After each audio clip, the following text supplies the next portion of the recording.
Movie की शुरुआत में हमें कार्ला नाम की एक लेडी देखने को मिलती है जो अपने 3 बच्चों बिली, जूली और टिम को अच्छे से पालने के लिए डबल जॉब करती है। और एक रात कार्ला ऑफिस से घर आती है तो उसका बेटा किम काम करता दिखाई देता है, तो कार्ला उसे सोने को बोलकर खुद भी सोने चली जाती है। लेकिन कुछ देर बाद ही कार्ला के रूम में कोई आत्मा आकर उसके फेस को पिल्लों से ढककर उसका रेप करती है। लेकिन फिर भी कार्ला के चिल्लाने की आवाज किम तक पहुँच जाती है, तो किम जल्दी से रूम में आकर देखता है तो उसे अपनी मोम न्यूड हालत में पड़ी मिलती है और वो आत्मा वहाँ से जा चुकी थी। तभी मोम के कहने पर किम पूरे घर की तलाशी लेता है पर कोई नहीं मिलता। कार्ला को कुछ भी समझ नहीं आता कि घर में कोई न आने पर भी उसका रेप किसने किया। और फिर बच्चों के सोने के बाद कार्ला जब रूम में अकेली होती है तो वो आत्मा फिर से रूम में आकर वहाँ की सभी चीजों को हिलाने लगती है। ये देखकर कार्ला काफी डर जाती है। वो सभी बच्चों को लेकर अपनी फ्रेंड सिंडी के घर पहुँच जाती है, जहाँ वो सिंडी को बताती है उसके घर में कोई अदृश्य शक्ति है जिसने उसका रेप किया है। ये सुनकर सिंडी को उसकी बातों पर विश्वास नहीं होता। वो सोचती है कार्ला को डॉक्टर की जरूरत है, तो वो उसे साइकेट्रिस्ट के पास जाने की सलाह देती है। इसके बाद सुबह होने पर सिंडी का हस्बैंड कार्ला के वहाँ आने से सिंडी के साथ झगड़ने लगता है, तो कार्ला को ये पता चलने पर वो बच्चों को लेकर पूरा दिन एक बीच पर बिताती है। और फिर रात होने पर फिर से अपने घर जाकर पूरे घर की अच्छे से तलाशी लेती है पर कुछ भी नहीं मिलता।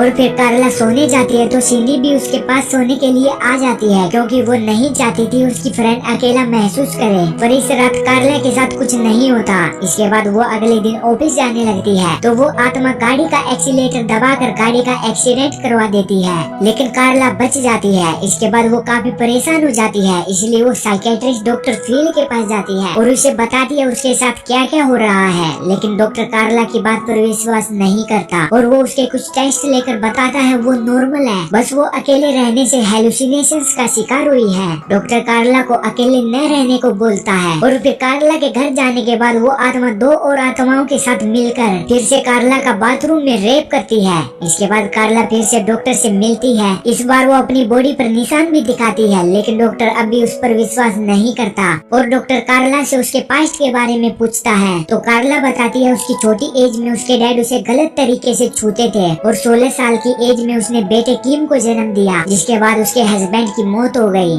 उसके बाद एक दूसरे आदमी से उसे 2 बेटियां हुई और फिर वो भी उसे छोड़कर चला गया, लेकिन अब उसका एक बॉयफ्रेंड है। ये जानकर डॉक्टर यही सोचता है कार्ला के पास की वजह से उसे हेलुसिनेशंस आ रहे हैं। और फिर घर जाने के बाद रात को उस आत्मा की हैवानियत इतनी बढ़ जाती है कि इस बार वो सभी बच्चों के सामने ही कार्ला का रेप करती है। किम हेल्प करने के लिए आगे बढ़ता है पर आत्मा उसे धक्का दे देती है, जिससे उसका हाथ टूट जाता है। अब तो बच्चे भी इस बात का गवाह बन चुके थे कि उनकी मोम के साथ सच में ही बहुत गलत हो रहा है। और फिर एक रात सिंडी अपने हस्बैंड के साथ कहीं बाहर जाने वाली थी, इसलिए वो अपने घर कार्ला को छोड़कर जाने लगती है। पर तभी वही आत्मा आकर सिंडी के घर के विंडोज को तोड़ने लगती है। ये चीज सिंडी और उसका हस्बैंड देखते हैं तो उन्हें यकीन हो जाता है सच में कोई आत्मा है। इसके बाद अगले दिन कार्ला सिंडी के साथ बुक स्टोर से पोल्टरजाइस्ट नाम की एक बुक खरीदने जाती है, जहाँ वो 2 स्टूडेंट्स को पैरानॉर्मल एक्टिविटीज पर बात करते सुनती है, जो कि पैरानॉर्मल इन्वेस्टिगेटर थे। कार्ला उन्हें पूरी बात बताकर हेल्प करने को बोलती है, तो वो भी इसके लिए तैयार हो जाते हैं,